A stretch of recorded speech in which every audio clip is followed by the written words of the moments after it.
Are you somebody that experiences low back pain? Maybe you have low back pain now, or every 2 or 3 months it just feels like you're dealing with some low back pain that pops up, and maybe it takes you out for a few days, or you miss a round of golf, or you can't play with your kids or work in the yard because that stubborn low back pain is preventing you from doing those things. If so, this video is going to be good for you. Hey, I'm Dr. Putney from Wellington Family Chiropractic, and today I want to talk about low back pain and one of the number one things that can predict future low back pain.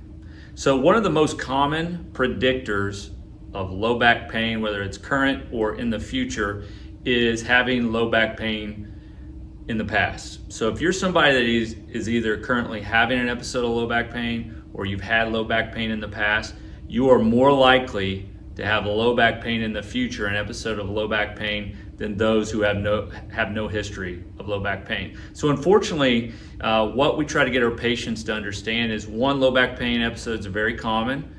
Typically there's nothing to worry about, we just need to figure out what's going on. But two, you're at a higher risk for it happening again sometime in the future.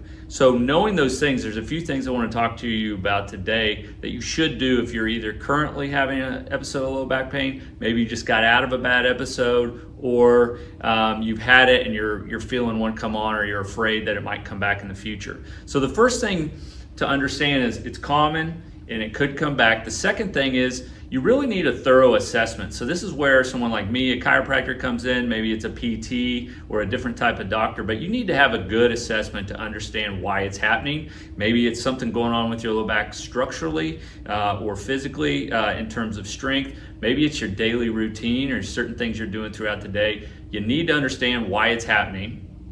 The next thing you need to understand is what type of treatments that you need. So commonly when people have low back pain, they'll begin to search on Google on the internet, and they'll find a bunch of stretches, and they'll have tried 20 different things by the time they come in on their own, which is fine, but you need to understand which ones are best for you. Now, whether that's treatments we're doing in the office or stretches for home, typically there's some specific things that are going to be best for you based upon what we find in, again, that assessment. So for some people, when they come in for low back pain, we use the adjustment or spinal manipulation. It's great. It does a really good job for certain cases. There's other people during the assessment we find they actually move too much down low, and they need to work on stability for their low back, because that's the main driver of their low back pain. So just throwing a bunch of random stuff at it isn't always the best strategy. The assessment will guide you to which treatment, which specific exercises or stretches are going to be most effective for you.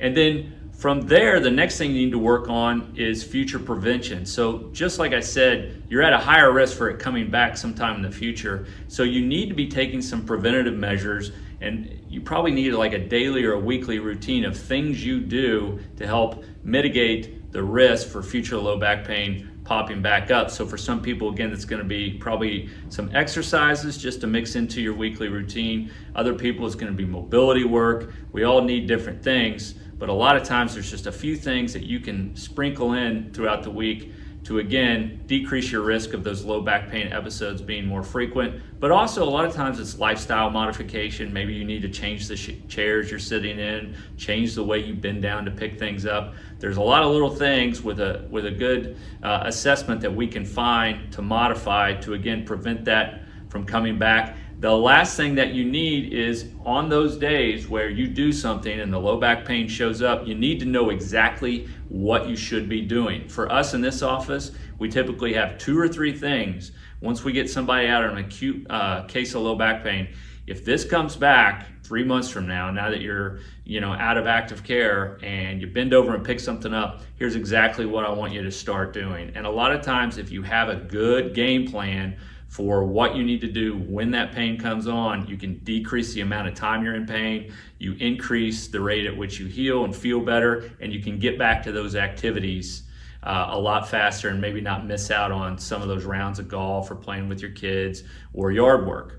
So there you have it. A few things to consider for low back pain. Understand it's common. You're at a higher risk for it coming back than those that have never had it before, and you need to have an assessment with a really good game plan and just how to manage it, mostly on your own, moving forward. Hope this helps, and we'll talk to you soon.